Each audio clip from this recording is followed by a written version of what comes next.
Tonight's presentation, it's in memory of Moshe ben Baruch Maluk, a title that I really like. I'm happy that Moshe, you thought of this title, because I'm going to speak to this theme very, very much.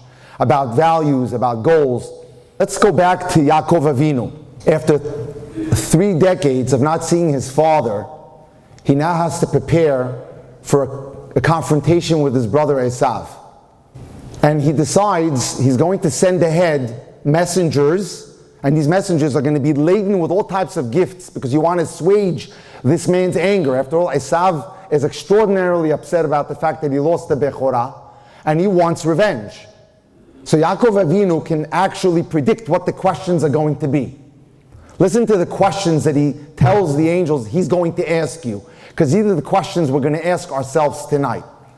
Yaakov Avinu tells them the following. My brother's going to ask you a question. To who do you belong? That's going to be question number 1. How do we understand that question in our time? You know what that means to us? What are your roots? What's your connection to your heritage as Jews? That's the question we have to ask ourselves. Do you identify with Judaism? That's question number 1. Question number 2, where are you going? Esav is going to ask you. He's going to ask these messengers of Yaakov Avinu, where are you going? What does that mean to us? What's your vision of the future? What are your goals? What kind of home do you want to build? What values do you want to impart to your children? What are your dreams? Think about it, ladies and gentlemen, because this is going to be the core of what we're talking about tonight. And number 3, when he sees all these gifts, Esav is going to ask the question, what's all this before you? What are all these gifts? And the question we ask ourselves is, what are you doing with your talents in this world? You weren't just put here to live through this world and go. You have talents. You have a mission to accomplish for Hashem. And that requires fundamentally that the first thing we do is build a great Jewish home. And don't take that for granted. It's something that is critical at the pinnacle. You know, I want to just read you a text. It was a Motzei Shabbat, the night before Shavuot. I hopped into a shul in Brooklyn, where I live, because I needed to prepare a class for Shavuot the night after, because I was going to be one of the presenters. So I picked up a book off the shelf called The Commentary of Megillat Ruth by the Ben Ish Chai. It happens to be that in that shul was the author of the book, an Ashkenaz fellow. So I'm reading the book, he comes upstairs, they're ready to pray Arbit, and he says, you're enjoying the book? I said, very much. Okay, fine. I asked him if I can come by and I can buy one of the books. So I show up there around 1 o'clock in the morning and I wanted to buy it. It was a very enjoyable book. He writes me a text. Let me read you the text that he writes me. Shalom Aleichem, Rabbi Jack. I hope you enjoyed the Ben Ish Chai's commentary on Ruth. I write to glean advice and counsel from my 21-year-old daughter in the Parsha. You know what he's talking about. She wants to get married. She's remarkable and amazing, is headed to Cardozo Law School this fall on scholarship. Please get back to me when you can. Best, Rachmiel. I'll answer you with, I'm going to read you what I answered him. Shalom Aleichem, how are you? First of all, I want to tell you that I enjoyed your book very much. Regarding your daughter, that you say she's remarkable and amazing, I said, sounds impressive. And he writes about the fact that she's going to Cardozo Law School on scholarship. I said, while I'm impressed, it will have absolutely no bearing on Shidduchim. If anything, it'll be worse. It'll be a hindrance for her. And you're talking to somebody who went to Harvard and NYU. I know she needs to keep busy, but she'll be best served to make Shidduchim a priority and her career secondary. Bottom line, I'd love to see her get married as soon as possible, and the sooner the better. The longer it goes, the more she's viewed as competition by the potential suitor. What can I say? I pride myself to be a Talmid of Rav Avigdor Miller, was one of the Gedolei Hador since I was 12 years old. And I'll tell you something. Empirical evidence bears this out. Thousands and thousands of singles have sat with me, including hundreds of super qualified 30-year-old plus female professionals who had tremendous misgivings that they put Shidduchim in the back seat. That being said, here's the good news. Make sure she's a smart dater, dresses crisp and put together, takes care of her physical side, davens regularly, volunteers for chesed projects while you guys stay in close contact with the cadre of Shadchanim. And we have a great one here, Rav Moshe and his wife. We have to make that a priority. That's very important. Let me read you there's a lady named Lori Gottlieb who says, the case for settling for Mr. Good Enough. A new store has opened. It's called Welcome to the Husband Store. There's a sign at the entrance. You may visit the husband store only once. There are 6 floors, and the value of the products increase on each successive floor. Follow along now. The shopper can choose any item from a particular floor or go up to shop on the next floor, but you can never go back down except to exit the building. That means if you don't like what you see on one floor, you got to keep going up. Floor number 1. So a woman goes into the store. On the first floor, the sign on the door reads, floor number 1, men who have good jobs. That's nice, she says, but I want more. So she continues upward where the sign reads on floor number 2, here we offer men who have good jobs and love kids. She's intrigued. But she continues to the 3rd floor where the sign reads floor 3. Here we offer men who have good jobs, love kids, and are extremely handsome. Wow, she thinks. But now she's curious. Let me keep going. Floor number 4 she gets to. Men who have good jobs, love kids, are extremely handsome, and help equally with the housework. This is getting better. She says to herself, it can't get better than this, but then a voice inside her asks, oh, can it? Let me go up to the next floor. She goes up and she reads the sign, floor number 5. Here we offer men who have good jobs, love kids, are extremely handsome, help equally with the housework, and have a great sense of humor. Having found what she's looking for, she's tempted to stay. I could settle here, but something propels her. Let's go to the 6th floor where the sign reads, welcome, lady. Your visitor 42,215,000 to this floor. There are no men on this floor. This floor only exists to prove that women are impossible to please. Thank you for shopping at the husband store. It's sad, but it's funny. But sometimes we don't want to miss the boat. Walt Disney made it hard. Why? Because we all grew up with fables like Mickey Mouse and Donald Duck watching Cinderella and Sleeping Beauty. And Walt Disney, he faked this out. He made us believe in this concept that we could have it all, and so we know the classic story of Sleeping Beauty, where Princess Aurora is cursed and she falls asleep until the Prince Charming comes along and kisses her and she wakes up. Well, first of all, it's just a fable. But here's what it's done to our heads, because it's implanted in our minds since we all read these books. And we take our kids to these theme parks. Number 1, we think that there's a Prince Charming who's going to come and sweep us off our feet. Second, it tells us that women have to wait for the perfect guy as if he really exists.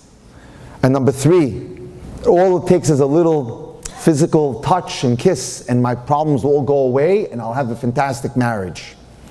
The movies we watch, the romance novels we read, and the love songs we listen to all reinforce these unfortunate toxic ideas. And we have to be careful because we're falling prey to them. There's a dilemma called today TMC. Does anyone know what that stands for? Too much choice. Imagine you lived 100 years ago and you grew up either as an Ashkenaz person in Eastern Europe or you were Sephardic. I was born in Cairo myself, and you lived in a town either in Northern Africa or in Persia, Iran, Iraq, whatever it may be. It was time to get married. So you went to the local matchmaker and you at best had 15 or 20 possibilities to choose from. It was rather simple, keep it stupid and simple, the KISS rule, and you were married. Now, today, ladies and gentlemen, we have thousands upon thousands of applicants at our fingertips, on WhatsApp chats, on online dating apps, and as a result, we're all in a huge fog. They did an experiment in Whole Foods in Westchester County. Listen to what they did. They decided we'd like to test society. So they took one table and they put on there 6 upscale jams. On the other table, they put 30 upscale jams. You were offered $1 off if you made a purchase. When it came to, and they allowed you to taste for free. When it came to tasting, listen to what happened. 60% of the people who tasted more at the 24 diversity table versus the 6. But what happened when it came to actual buying? 3% bought at the 24, 45 bought at the 6. You see what happens when you have too much choice? It destroys you. It confuses you. And this is one of the problems we have today. Let me just attack some of the dating myths. Every person has that special someone. Wrong. Very wrong. Rav Soloveitchik, who taught at YU, who lived in Chicago, says something fascinating. Hashem only guarantees one thing. He arranges that there's a barshelt and you will encounter that person. And Reb Chaim Kanievsky's father would say, it'll be easy to get married to that person, but you can blow it with your free choice. Hashem does not guarantee that you'll marry that person or that marriage will be a happy and fulfilling one. It rests on your free choice. And that free choice is determined by the quality of your education when it comes to dating. And I'm going to get into that a little bit tonight. If your ego gets in the way, if you haven't been trained properly, if you haven't done your due diligence, you can make a mistake. Number two, when it's the right time, people say it's going to happen. True. But you can be doing things to sabotage that. You can be doing a lot of things to sabotage the process. Through the way you analyze incorrectly, through what you're looking for. How many people have sat in front of me when I've tried to make shidduchim, and I run 10, 15, 20 boys or girls at them? Not my look, not my look, not my look. I got married in a blind date. I didn't know what my look was. How do you know what your look is? And I married an Israeli girl who I love to pieces, and my father said, no Israelis. You have to know what you need, and then you have to know how to go get it. Another excuse that we have out there, I simply haven't met the right one. How do you know? Maybe they were sitting right in front of you and you said no. What we call prejudgment syndrome. I will not go out with anyone of this social class, of this category, this block, this neighborhood. And with one swoosh, you knock off 50 or 60 or 100 candidates. Here's another myth. Men disqualify women based on superficialities like appearance. Okay, I get it. But unfortunately, it's changed. It's not just true of men anymore, it's also of women. It happens all too frequently. Women also have fallen prey to this illness. Let me read you a story about a girl who was an out-of-towner and always invited to a certain house for Shabbat. One week, the lady of the house calls her up and goes, come, this week I want you to be there because someone's going to be at the table. There was a young man across the table. For 2 years, all they said was good Shabbos to each other, nothing else. Until 2 years later, she gets a phone call from the Balabusta, the woman who's the wife who runs the place. Says, he wants to take you out. 2 years. He says, no, you got to be kidding. Yes, he wanted to take you out. To make a long story short, they were engaged in 6 weeks. Sometimes it's sitting right in front of you, but we're so obtuse we don't see it. Why is that? There's a Gentile writer that I really like. His name is Ryan Holiday. Great guy, smart, intelligent guy. He wrote a book called Ego is the Enemy. And I see this a lot when I deal with people on Zoom, when I deal with people in front of me. How ego gets in the way and it creates an obstruction. Maybe you're young, he writes, and brimming with ambition. Maybe you've made your first million or $500,000. You're feeling good about yourself. You're accomplished. You're getting somewhere. You have a professional degree now. And here's what happens. The ego gets in the way and you become inflated. You have expectations now. And as a result, it blinds you. You think a little bit of yourself. And I see this quite a bit. That ego destroys many wonderful opportunities because people get super impressed with themselves. The key is we have to work on humility. Reb Shalom Arush, one of my Rebbes, writes, "Tachlit ha'adam liot davuk tamid b'Hashem yitbarach." We were put on this world to be attached to God. The whole purpose is that I'm here to be a lawyer, doctor, carpenter, plumber, cop, but God's got to be in my radar somewhere. If that's the case, that I'm here really to forge a spiritual path, then why does God want me to get married and have to deal with all the issues that deal with marriage? I have to go pay for the mortgage, I have to worry about tuitions, and all these other things that encumber my relationship with God. It's a good question. Marriage only makes it more difficult, more challenging. Why do I need this? If I was single, I can serve God so much more effectively, so much more easily. You have to understand something.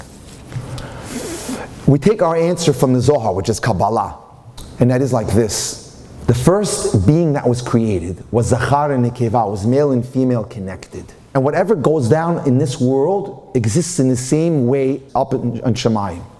That means that God needs a man and a woman occupying that apartment or that house in order for him to come down and live in that residence. And that until there's a man and a woman happily married or married in that house, that person is not a full body. It's a chatzi guf. And to make matters more interesting, God's divine presence, which is called Shekhinah, is female. So a man that has no woman in his life could never have the Shekhinah or God's presence in his life, because he's only considered half. And the framework to achieve it all, to achieve greatness in this world, is marriage. My Rabbi, Rabbi Miller, would say, that's the greatest laboratory in the world to perfect your midot. Because nothing like a good wife to just knock down your ego and bring you down to size. Because only in marriage will you be able to eliminate all the impurity in your character. And you refine yourself. So marriage requires a lot of effort and work. And our job is to look for midot, character. Let me share an incredible story with you. There was a professor, Yarmouth, who decided to ask a question. What makes a millionaire a millionaire? He assigned 250 PhD students in a college to live with a millionaire for 6 months. And they were supposed to go there and live, breathe, and eat with the fellow or woman and come back with conclusions. What makes that person successful? What makes him a millionaire? Fine. After 6 months, they all came back, filled up the amphitheater in the university. Student number 1 gets up, the professor invites him, tell us your findings. Well, I lived with a certain person, he was a high-tech guy. Here's my conclusions. He's ruthless. He got his way to the top by crushing anybody who got in his way. He's being sued by a score of people.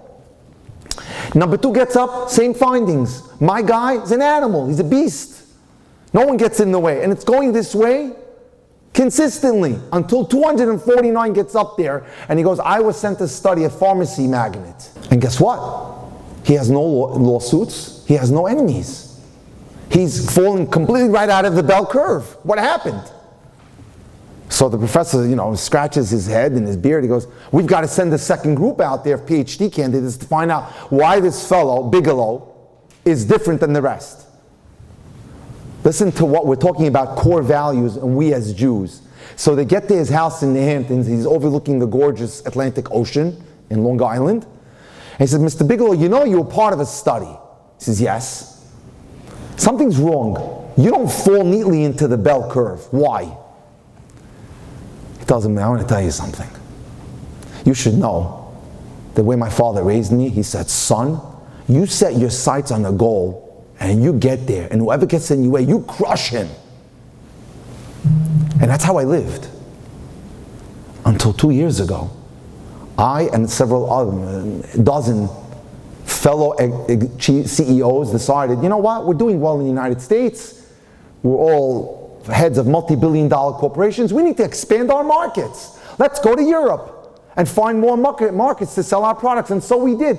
And we were doing well. We had 2 days extra. I said, boys, you know what? Why don't we have a private plane at our disposal here, jet? Why don't we hop over to Israel? Startup nation. Let's see what's going on over there. Let's invest in some high tech. Can't lose. So they hop over there. They had meetings in Tel Aviv, and they saved the last day. They had, time in their hands, and they hired themselves a really expert tour guide. Said, take us around the country. And so he did. He took them to the south and the north, and he said, gentlemen, I saved Jerusalem for last, because I got to show you something. There's an area in Yerushalayim called Beis Yisrael. In that area is the largest yeshiva in the world, called the Mir Yeshiva. You've got to see this site. There's 9,000 people scattered over 4 or 5 buildings. And here you have these tycoons, And he's leading them through the streets, the narrow alleyways. And Bigelow, the pharmacy magnate, is describing to the research assistants what he saw. He says, we walked in there, and here we were, worth billions of dollars, and there people, these Gemara Talmudic students, didn't even give us the time of day, didn't even look up at us. And it was tight. There was no place to sit. Because of the shortage of chairs, people were learning underneath stairwells, on staircases sometimes. We were just mesmerized by this. And when we stepped out, our tour guide said, now let's meet the CEO, the Rosh HaYeshiva, who at the time was Nosson Tzvi Finkel. He was the head of the yeshiva. Unfortunately, at the end of his life, he suffered from Parkinson's. At any moment, he had flailing movements. And they thought they were going to go up, if you're the dean of a school, you're going to have a $10 million duplex overlooking the Kotel HaMaravi or something, the Western Wall. No, it's a tiny little shabby apartment. They walk in, beat up furniture, books lined everywhere. Bernie Marcus, the head of Home Depot, says, Rabbi, how do you do it? How do you run such an organization with precision? So he asks him the question, if you had an American university with 9,000 students, the rabbi asks him, how many professors would you need? He says, I'll tell you, about 900 minimum. Here we have 15. How much square footage would you need? 300, a quarter of a million, feet? Here we have a half a meter to each person. And he tells them, you'd need assistant deans to raise a $50 million budget if all falls on my shoulders. Gentlemen, what's the difference between a man and an animal? And he says, I'll answer for you. An animal, when it wants something, it lunges and it grabs. A man can share.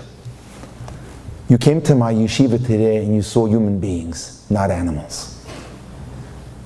And when Bigelow said, when I saw this, I came back to America and I said, midos first, character first. I don't have to crush to get to the top. I don't have to destroy anyone to get to the top. And the lesson, ladies and gentlemen, is, yes, physical attraction is important. But if you open John Gray, who's the guru, and I recite this to people all the time, he was psychologist to the stars, and he says, I wonder, I had women come in who were movie stars who were drop dead gorgeous, and their husbands didn't love them and didn't love their husbands. And I couldn't understand it. And I came to the conclusion, physical attraction that's not accompanied by soul attraction is worthless. Soul attraction, attraction of the mind, attraction of the heart, not just physical attraction. It just doesn't do it. If that's what you're building your marriage on, just go to any Ralph's or any other supermarket, pick up the latest version of National Enquirer and read the latest 90-day divorce from Hollywood. Dime a dozen. So we have to be careful with that. Last year, Tu B'Av, there was a fascinating article, cover story published by Rav Manis Friedman, someone I respect a lot.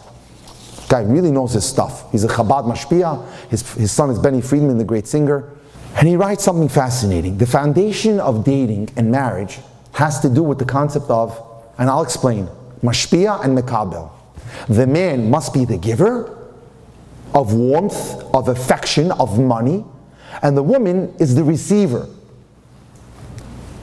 And so they were taken aback by this. Rabbi, the interviewer says, this is 2021 America. You're going to tell us that and you speak to audiences that aren't even Jewish or religious, the feminism goes for this? He goes, are you kidding? They come up to me and they say, Rabbi, where do I find a guy like that? People are craving these traditional gender roles. Where the man is the mashpia. What does that mean? That means he's responsible. He carries out his responsibilities. He understands the needs of his wife to be or his wife, and he fulfills that. He's not just a giver and says, here, I bought you this, and he didn't ask her, but he knows his wife and he understands her needs. That's the mashpia. And the woman is the mekabel. And he tells a story. A man came up to me, he says, Rabbi, I want to get engaged to someone, a girl, but I'm hesitating. Why? He says, I'll tell you why. She's successful? Yeah. She's accomplished, yeah. Makes money, yeah. So why does she need you? She's the mashpia. It's important to have to understand something. And it goes the opposite too. If the man is not playing his role properly, it's an issue. A woman came up there and says, Rabbi, I've been going out with someone for 3 years, but it's, as they say in Yiddish, it's schlepping out. I've got 99% of what I want in a guy, but there's 1% that's bothering me. And he says to her, what's the 1%? She says, Rabbi, I'm embarrassed to tell you. He says, if you don't tell me, I can't help you. Okay, Rabbi. He doesn't act like a man. I said, lady, he tells her, that's not the 1%, that's the 99%. The rest is the 1%. That's important. Next week, I'm going to sit on a panel with Shmuley Boteach. He writes something fascinating here. I think he's a bright guy, and he brings a lot to the table in terms of his thought process. And he writes something that I do agree with. We live in an era where we've become aristocrats. That means 100 years ago, most of the world was poor, and 5% of the world was wealthy. They owned the bathroom. 100 years ago, you went outside and you went to the bathroom out in the outhouse or even in the field, and that was it. Baruch Hashem. Today, we're all aristocrats. An aristocrat today has all the creature conveniences that they could want in life. And we feel smug about ourselves. And the problem we have today is instead of looking for a soulmate, we're looking for a roommate. Here's the description of an aristocrat. Let's say she's a female. A successful woman lawyer today has the following mental list. I'm attractive, I'm well educated, I come from a great family, I have a great sense of humor, I'm highly independent, I make about $150,000 a year, and I'm fun to be with. Now here's what the mistakes that she makes. When she dates, she looks for someone to match this contribution in the relationship. She needs to first go out with a guy who's good looking, but who earns more than he does. What happens if he earns less? That just won't do. So she feels cheated. Compare that with the beautiful peasant. And the point he wants to make is we have to date like peasants. The peasant has a completely different orientation of how he dates. He doesn't date because he's looking for someone who has. He's looking for someone, he or she is looking for someone to fill their need, their emptiness. They need something. The aristocrat dates, what do you got to offer? Here's what I'm bringing to the table. As if you have to match each other. The peasant looks at life completely differently. Whereas the aristocrat dates and marries for all these other things on his or her list, the peasant dates and marries for one big thing. Someone who takes away the pain and makes life a celebration. When I talk to my clients and I tell them, I don't care what happened to you today at work, when you go out tonight, you transport that person to an oasis. You make them forget their problems. You make them forget their pressures. That's what the peasant wants. He wants to marry someone who fills that need, who makes life a celebration. The peasant is given the greatest gift of all, someone who holds him, takes away the pain of living, and gives him happiness and pleasure instead. But in order for that to take place, we have to deal with that scary word in English, the 6-letter word, change. C-H-A-N-G-E, change. Why? I should change? What's wrong with the way I'm doing things? Didn't Einstein famously say insanity is doing it the same way and again and expecting a different result? Well, let's take our prototype from the first shidduch in the world. Eliezer, servant of Abraham, is sent on a mission. Go find my son a wife, Isaac, Yitzchak. And so, he proceeds on the trip. Miracle after miracle. In Hebrew we call it kifitzat haderech. He has shortening of the way. A trip that should have taken 10 days, he gets there in 3. He arrives. He says, he puts down an almost impossible challenge, and the challenge is met. God, I want the girl to do X, Y, Z, and that's how I'll know. I want the girl to offer me water, and I want her to offer water to my camels and to my guys. And God even tweaks it. Not only does she offer that, 30 camels, do the math, that's 300 gallons. This little 3-year-old did some running. Anyway, and the water comes up 50 feet to greet her. An obvious miracle. He thinks He's ready to go. So he sits down, and Lavan, her brother, comes out and says, okay, well, how can we help you? Well, I want your sister. We're going to take her back to Padan Aram, where my master lives. Everyone knows Avraham the prince. I want it for my master's son. Okay, let's sit down and eat. No time for eating now. We got to do a deal. Let's go. And he tells him, I know Hashem Etziach Darki. Hashem has made my way successful. Tell me, are you in? If not, ani afne yamin usmol. Listen to this. He sees every miracle you could possibly want to see. God is with him, grants him his request. He says, if you guys are not in, I'm out of here. I'll go do business with the daughters of Ishmael and the daughters of Lot. I'm not hanging around. Meanwhile, he got every one of his requests accommodated by God. And the point we want to make, ladies and gentlemen, outstanding flexibility, ready to go. Not, will he come back if I set up a girl from LA? He has to move to LA. What does that mean? I know it would be nice if he can move, but what if he can't? Where's the flexibility? I didn't want to really dig it to you guys, but Rav Freeman brings another case down in that article, and he's a little blatant about it.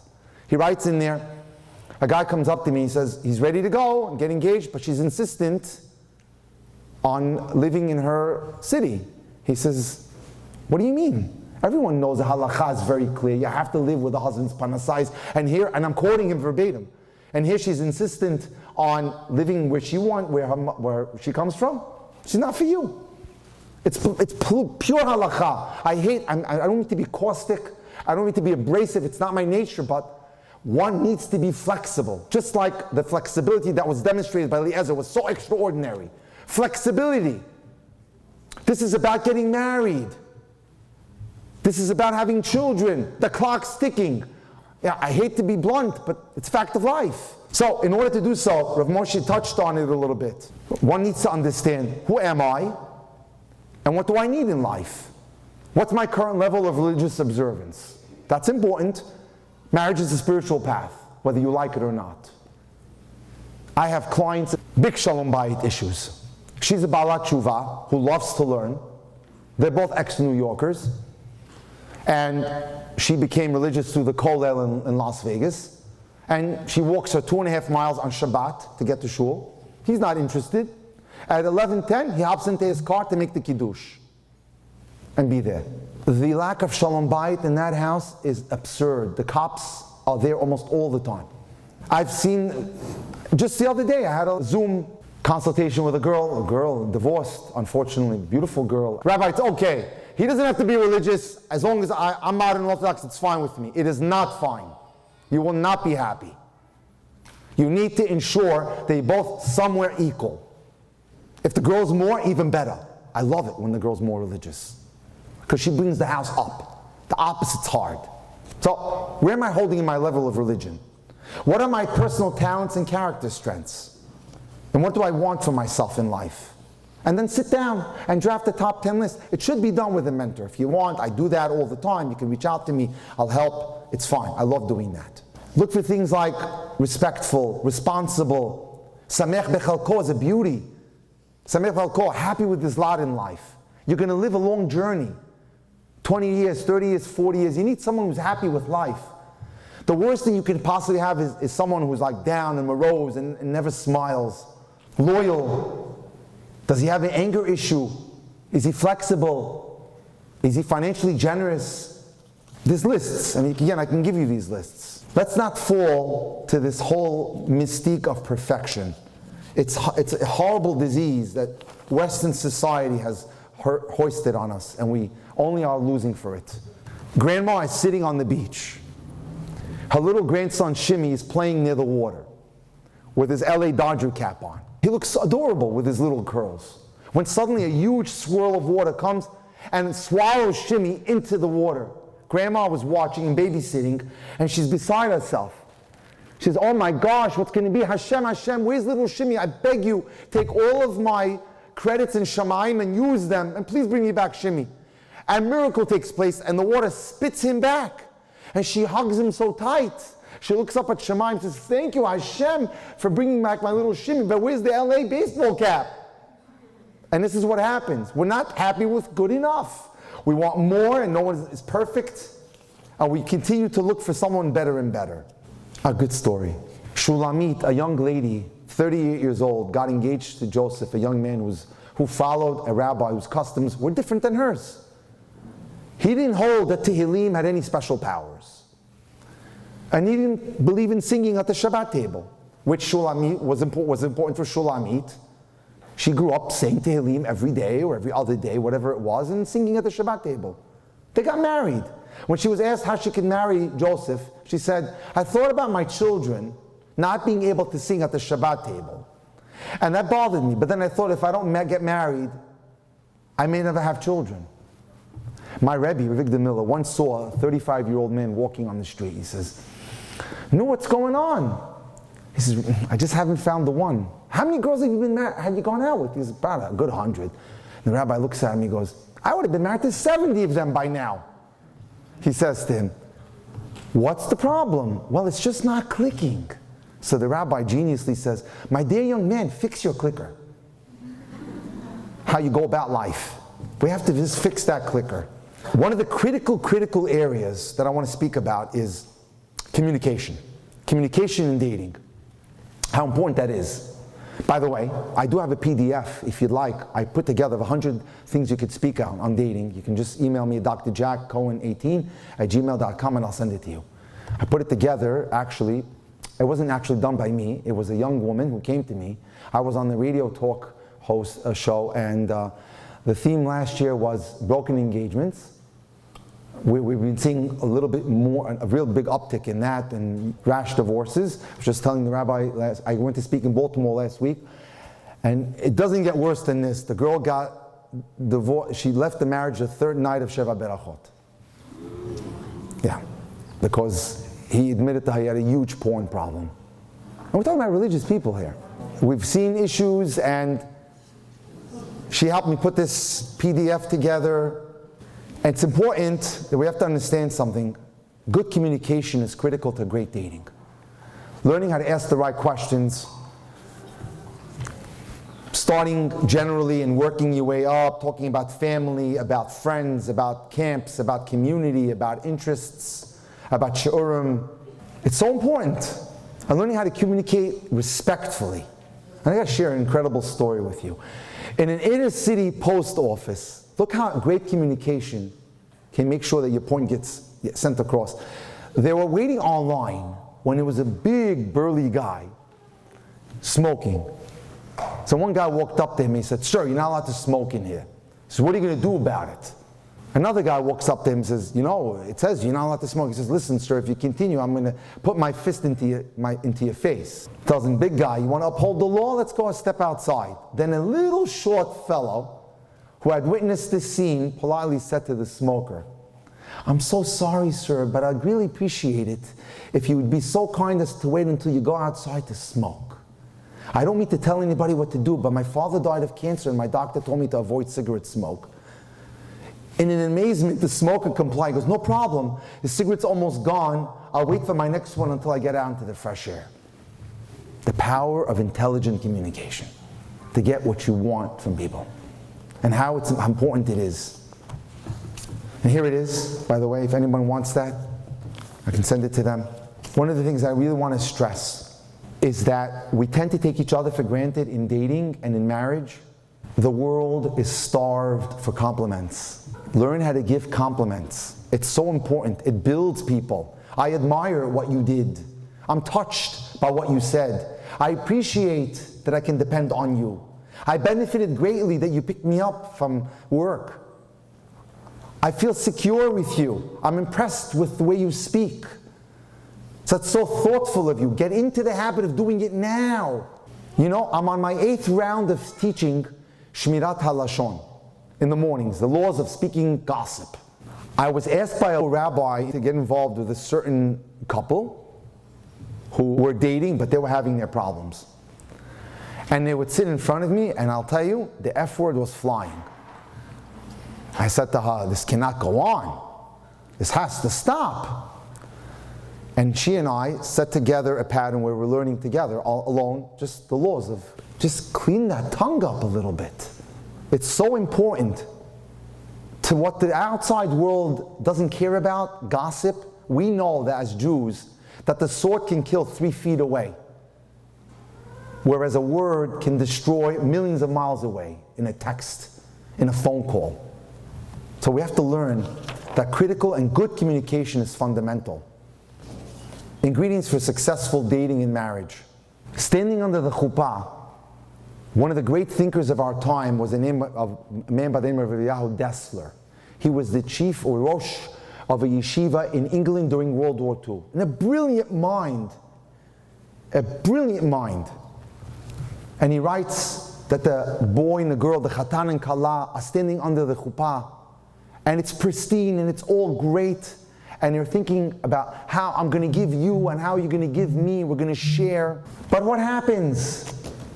6 months down the line, a year down the line, they start thinking a little too religiously. In Pirkei Avot it says, Ethics of Our Fathers, Emen ani li, mi li. If I don't look out for me, who's going to look out for me? Where once upon a time it was all about sharing and caring, now I got to take a look at myself. And they use a pasuk from the Torah to justify their behavior. And the rabbi continues, but suddenly you had amnesia? What about the second part of that pasuk? Im ani la'atzmi ma'ani. If I'm just for myself, what am I? A narcissist who cares just about themselves? And let's move forward to the next verse, or pasuk. Lo la'atzmo nivra olam. Not for yourself were you created. No, you were created to use your talents, your gifts, your money, your time, your efforts to help others. That's the prescription for fulfilling life. That's why when I meet with people, whether it's live or on Zoom or WhatsApp video, I ask always, do you do acts of chesed? Because that sensitizes people that there's someone else out there other than my own personal needs. That makes me a better human being. Perhaps I could share a story with you. In Jerusalem, several years ago, a girl got engaged. Her name was Ruchama Gladstein. And, it's an exciting time. It was time to go look for a hall. So her father was a man of modest means, Israel, civil servant, making ends meet, but not much more than that. So they went to a hall called Sasson V'Simcha Hall. Now in Israel, one main building can house several wedding halls. So they walked in, and Benny, the manager, shows them the first hall, which is small. Okay, and then you go see the bigger hall. And she's tugging at her father's jacket, and she says, Abba, bevakasha, ani rotzeh et hagedola. I want the big one. And it's hard for him. He doesn't have the money for it. But at the insistence of his daughter, he says, okay. And he gives it to her. Fine. They go home. He's wondering, how am I going to do this? Baruch Hashem, there is always the hand of God when it comes to the time when people get engaged and get married. You'll see extraordinary things happen. Because the Ribbon Shalom, the master of the world, wants people to get married. Anyway, it's getting closer now, a month left to the wedding, when a phone call comes in. Hello? Ken, Mizeh? He says, is it Giveret Gladstein? Ken? She says, someone calls them up and says, this is Mrs. Gladstein. He says, Hashem Sheli Giveret Haber. My name is Mrs. Haber. She says to her in Hebrew, what can I do for you? And she says to her, is it true that your daughter is getting married at a certain hall in the big room? Yes. Is it true that it's at a certain date? April 6th, let's just use that later. Yes. And then suddenly she goes quiet. And Mrs. Gladstein's going, what is it? What can I do for you? Well, you see, I have a little problem. My daughter's getting married the same night in the smaller room. No, Mazel Tov, that's great. Well, here's the issue. My daughter is so down and depressed that there's not going to be enough room for her and her friends to dance and have a good time, that she's sitting in bed with an utter depression. Wow, it's terrible. So why'd you call me? Well, I have this incredible request to make of you and your daughter. She's stuttering. Do you think it's possible that your daughter would switch rooms with my daughter? Whoa! You tell a kala that you want her wedding hall? Different story. Watch out. So she says, that's a huge one.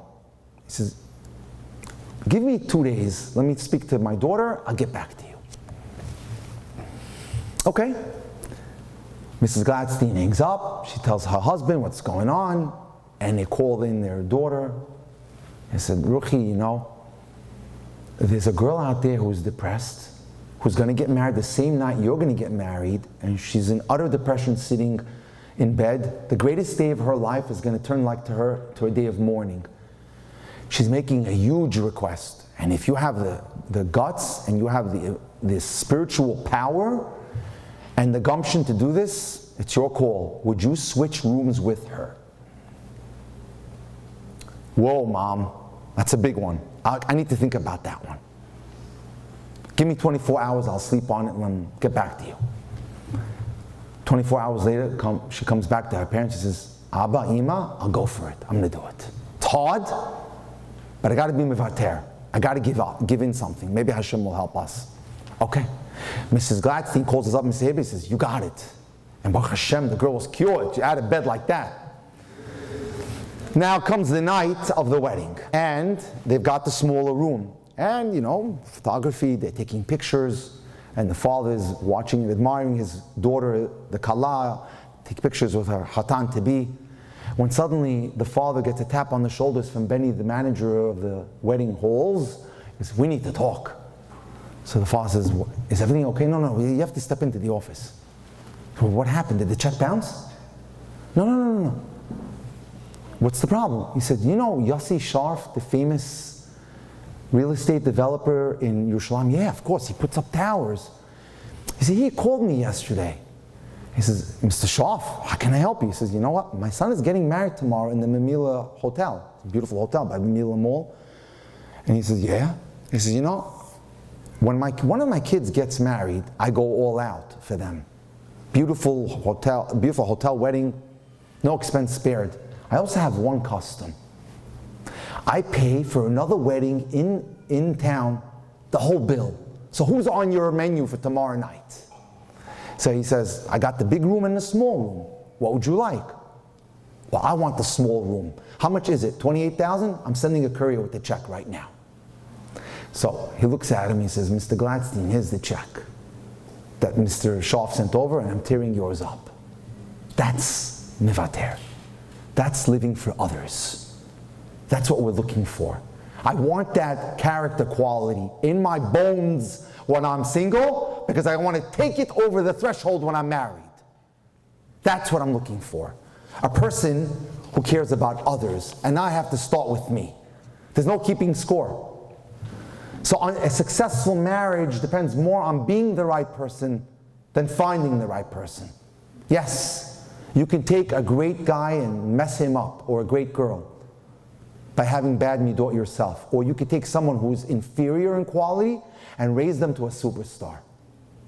It's how you behave. It's great to marry someone you love, but it's more important to love the person you marry. Choose your love, and then love your choice. Work on it. Natan was the most eligible bachelor in town, and everyone knew it. He was handsome, well-liked, and his father was very wealthy.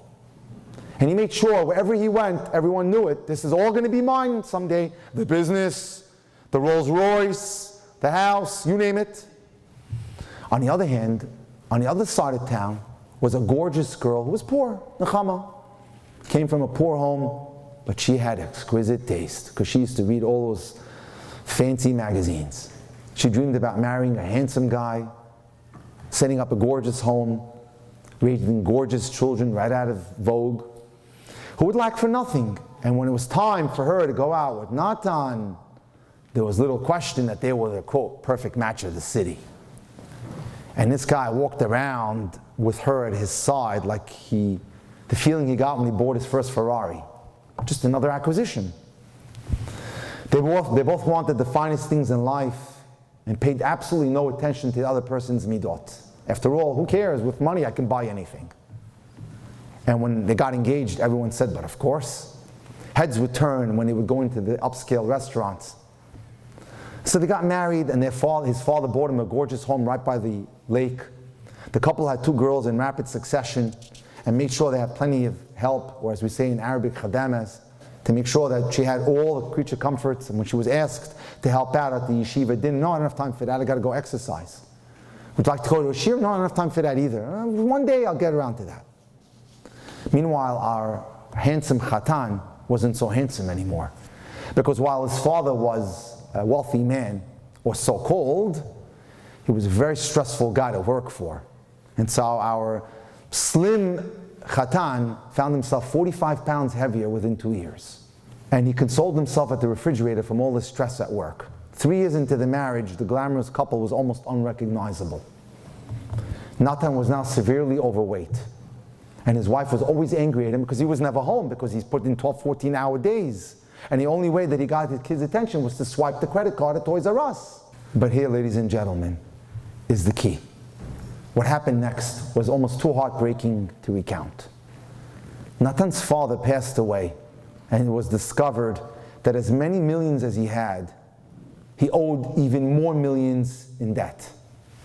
The entire family was left penniless, except for a small life insurance policy that would provide for Natan's mother. I always tell people, if we all would put our problems on the table and we were given the option to take someone else's peckle or load, we'd all walk away with the problems we have. Don't think for a second, because people are wealthy or have this or have that, that they have perfect lives. There's no such thing. The Chavetz Chaim, one of the great thinkers, said there's no avoiding the turnstile in this world. I sit with so many people in so many different backgrounds, and every time, I can't tell you how many nights I finish my day at 11, 12, or 1 in the morning, and I say, thank you Hashem for my life. And these are people who are extraordinarily wealthy in many of these cases. I would never trade places with them in a million years. Say thank you Hashem for what you have. And always practice gratitude every morning. So, for 11 years, Nechama followed her husband after 4 bankruptcies, because he tried to make the big hit all the time, until they finally got divorced. And their marriage, which ended up on the rocks in divorce, was not surprising. If we had sat down with Natan and said, what would you like, a gorgeous girl or someone who will be there for you? That's a little bit more selfless and selfish. What would you like to marry? We know what his answer would be. And if we sat down with Nechama and said, would you like to marry the wealthiest guy in town, or someone a little bit more modest in income, but he'll be there for you? We know what her answer would be. The problem is people don't stop to ask themselves these questions before looking for a spouse. They just barrel ahead and say, I'll deal with it later. How many cases I deal with it I would have to say, simply because I lecture a lot, I don't get the slam dunk cases. In a lot of cases, I'm dealing with a lot of divorced people, a lot, who want to get married again. Probably the majority of my work now is with divorced people, 2, 3 times. And almost always, it comes down, 0 or little research was done on midot. You've got to really check. It's so important. Do your due diligence. Don't go overboard, but ask. It's very important. Again, life partners need to have the same goals. The more different your goals are, the bigger the problems are going to be. It's important. I was sitting yesterday with a couple. I'm not sitting. They're on Zoom, and they want to, after 20 years, and their problem is that their goals have become very disparate. It's very important they have the same goals. And he described to me that in these cases, the problem started already at the very beginning because they never had the kind of commonality in goals. So it's important you have the same goals. It's very, very important. Let's say you're going out for a long time and you want to get an idea, how do I know if I'm with the right person? So let me share a very nice formula with you called the PAIR formula, P-A-I-R. First and foremost, physical attraction. The physical attraction is what we think it is. It's not bells and whistles. It can be built. And it's built through good, solid communication. How do I know if it's good? If I agree to go out after date number 1, number 2, because it's okay or better. It's fine. It can be built on. So that's P, physical attraction. A, admiration. Is there something in that boy or girl that I look up to and I admire? A quality, a character, honesty, integrity, kindness, compassion. He or she is there for me. Acceptance. No one is perfect. Can I accept that person for where they are if there's a baggage from the past, if there's a medical condition, God forbid, because understand that no one is perfect. Next, emotional intimacy. Oftentimes, when I sit with people who are going out, whether it's my shidduch or someone else's shidduch, and it's date 8, 10, 12, and I hear a line that tells me like this, I'm just not feeling it, doc, just not feeling it. Most often the time, the problem is the lack of emotional intimacy. People are not exposing their vulnerability. They're not letting the other person into their life. What can I say? You have to invest into the relationship emotionally in order to be able to build it. But if you're not going to open up the window to your soul, that person will never get to know you. And as a result, you won't be able to plumb the depths of the relationship. Sometimes you have to take, it's a necessary risk. Well, what if it doesn't work out? They know all about my personal life. Tough luck. What are we going to do? They have to get to know you. If they don't get to know you, you share your intimate secrets with them and do little things with them and make decisions with them, whereas you used to go to your brother and your sister or your father and mother, now you're going to, for lack of a better word, boyfriend, the guy you're going out with, the girl you're going out with. You're connecting now. You're picking each other up from the train or the airport. He buys her favorite chocolate. She buys him a soda that he likes.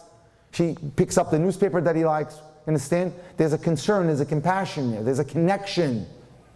And that takes 12 to 15 dates, sometimes 20 dates to achieve. Go slow. You don't have to take a year. That's a little ridiculous. Understand? But take your time. Let me give you some tips of how to increase emotional intimacy.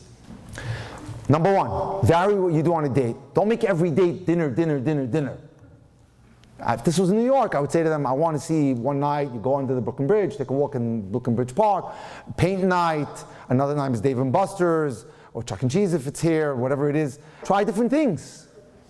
2, have fun together. Though the idea, you want to get to know someone, but it's not an interrogation. This is not the FBI at work. You've got to learn how to thread your questions very organically into the discussion. Make each date purposeful by trying to find out something new about the person. Talk on the phone on days that you're not dating. And do things that demonstrate thoughtfulness and kindness. And lastly is respect. There's no place for disrespect. And unfortunately, sometimes this comes out only after the engagement, where in the cases that I've seen, the guy thinks he can let his guard down and treat the girl a little bit disrespectfully. And you have to be careful with that. Let me just wrap up, and then I'll tell you a small story. Do prejudgment pitfalls hold you back? And the question is, I find myself passing judgment on people even when I don't have all the facts. Like I said before, with one swash, I just knock out 40 or 50 people. If the answer is yes, then remember that people are complex. And there's no way you can know anyone unless you've taken the time to spend some time with that person. Question number 2, are you caught in the comfort zone? You're 35, you have a condo, you have your car, this is where you order your Chinese food from, this is where you send out your laundry. Life's good. This is a real problem. I have a 39-year-old guy that I'm handling right now. He's going on his 3rd date. Hey, you know, he has a little history, socially. Nothing's good enough now on our side, if you know what I mean. You know what I mean? So, because he got too toxified from the outside world. So we have to be very careful. Are we caught in the comfort zone? My career and my needs are my priorities in life. Ridiculous. I told you the text from the time I started this discussion. Watch out. Career has a place, I know, and I'm not here to discourage it, but marriage comes always first. 3, are we looking in a warped mirror? Meaning, I'm confident I know exactly who I am, even though my close friends tell me otherwise. Well, I'll marry with love so much that they will be able to overlook my shortcomings. Do you know who you really are? It's like a woman that's suffering from anorexia, who she is, which you think she's seeing. If the answer is yes, then it's time to take a deeper look at yourself and have someone, a third party, analyze you. I'm not here to prospect for business, but I believe there's never been a greater time in the world for dating mentoring. And that's why people like Moshe and I are doing this. Not easy work, but it's a labor of love. We have to give back, and if we're talented at this, we have to help Klal Yisrael get married. Are you hindered by pickiness? People tell me I'm overly picky and unreasonable in my search for my soulmate. I refuse to lower my standards as I seek my future husband or wife. I ignore people who expect me to compromise. Good enough is not good enough for me. If the answer to any of these questions is yes, realize that healthy relationships are based on compromise. Being picky about things that are not important will hold you back from finding the person that was meant for you. Do you have the smorgasbord syndrome? I need the eyes of this girl, and the hair of that girl, and the height of this girl, and the money of the father of that girl. If the answer to that is yes, then you should be aware that you've tried to create a person who doesn't exist. And it could never possibly exist. Are you stuck in the enter trap? The opinion of others has a strong influence on the way I form my own opinion. The girl or guy that I end up getting married to is going to be seen on Rodeo Drive. So I have to worry about what people think. Huge mistake. You marry for yourself, not for what people think. If you fall to the yenta in Yiddish means for the talkers. Give you an example. I'm handling a case right now. She's 35, never married before, and she got engaged to a guy who was married twice. Nice guy. I want to be a little bit more religious, but he's coming up the line. And the minute she got engaged, she has been, endlessly harassed wherever she goes. I can't believe it. You're marrying a guy. He's been married twice. You're letting the mother's getting harassed everywhere. You're letting her go out with him. What's wrong with you? Meanwhile, they haven't said anything bad about the guy. Tell me. I said to her, I will stop the shidduch right now if they can give me something wrong with the guy's midot. No one has come forth yet in a month. Not 1 month. I said to her, you know what? The yentas, these are the birds that chirp on the fence. Their only mission is to destroy the shidduch. And once they're done with you, they'll move on to their next victim. So let's be careful. Do you have toxic expectations? I know the person I want to marry and the kind of person I want to marry since I was a kid, and I can't change that picture. Boy, are you in trouble. You haven't changed at all yourself? You hold on to an antiquated concept? And who put it there in the first place? The answer is yes. Realize that a successful shidduch is determined in the mind and not the heart, and it's based on having goals and a top 10 list, and not even meeting the top 10. I tell all my students and clients, 6 out of 10, and physical attraction, and we're in business. And lastly, are you chasing fairy tales? I dream of a romantic relationship that will lead to a fairy tale marriage. A head-turning wife or a husband is my most important criteria in a marriage partner. I believe that my soulmate and I will see eye to eye on most issues. What is she smoking? What is he smoking? I know I'll be so captivated by him or her that I have no doubts. Self-explanatory. Let me close with a story. Darish Masachi, an unassuming Persian Jew, was born in Shiraz in 1926. This is one of my favorite stories. At the time, Shiraz had a strong Jewish community and enjoyed economic and religious freedom. In 1951, he was introduced to his wife Pari, Zahav, goldsmith. She came from a family of goldsmiths. In fact, Zahavian, which is her name, means goldsmith. Zahav means gold. And she was only 15. Her parents were interested in finding her a frum and stable husband. You see how easy it was? In 1951, there was no complicated, complex analysis. Analysis leads to paralysis, right? And Darush fit the mold. You're a good guy, you have good midot, we know your family, you're going to work hard, you're in, let's go. They married, and over the next 20 years were blessed with 8 children. He worked hard as a goldsmith, and now everything changed with the Islamic Revolution in 1979. I remember that year because I was at Harvard and President Carter wanted to send us all to fight in Afghanistan, 80. As he spoke only Farsi and was trained only as a goldsmith, Darish was hesitant to move his family. But finally, in the early 1990s, he said, there's no future for us in Iran. Couldn't practice Judaism as freely as they used to. So in 1991, he liquidated all his assets, and in the total darkness of a moonless night, he and his family hopped into an unmarked station wagon for the ride through quiet roads, crossed the border into Turkey, paid off a lot of people, and made his way to the United States, where they settled in New Jersey. At that time, he was 65 years old. He decided he'll spend the rest of his time taking care of his children and grandchildren and a few hours a day learning Torah. And his wife got a job as a medical assistant since she mastered English. This took place 2 years ago. 2 weeks ago, he passed his 96th birthday. and was required to undergo a serious medical procedure in the hospital. Due to his age, it required full anesthesia, and the family was worried about the father. To give a person that old anesthesia is no simple matter. On the day of the procedure, the family sat in the waiting room. You got to listen to this story, it's amazing. Saying Tehillim. Now here's what's interestingly. Without ever discussing it with each other, every single person, including his 81-year-old wife, decided to fast and daven until they knew all was well. But they didn't tell each other. No one knew that each person was fasting, but no one told the other person that they were fasting. The procedure began early in the afternoon. Finally, 6 hours later, he was wheeled out of the OR and into recovery. As soon as he woke up, he attempted to communicate with the nurse. In his semi-conscious, groggy state and broken English, he was trying to talk to the nurse, but she couldn't understand what he wants. Listening carefully, she bent down. He says to her, "Lunch. I need lunch." "Mr. Masachi, you're under anesthesia. You can't eat." And he says the same thing to her. "Lunch. I need lunch." And she says the same thing. "Mr. Masachi, I'm sorry. You're not permitted to eat." And then he says one more time, "Lunch. Bring my wife lunch." And the nurse is shocked. And he says that she's probably fasting. So how did you know? And he tells her, when you're married to someone for 64 years, you just know. That's marriage.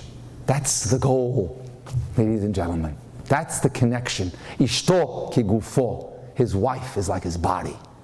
That's the ultimate. It's my heartfelt beracha that I should be able to join every one of you here at your weddings. And Bezat Hashem, we should only have smachot to be at. Thank you so much for inviting me. I was happy and honored to be here. If anyone needs me, I have time tomorrow, a few hours. You can reach out to me to do some private consults. I'll be happy to do them. Thank you again. Thank you.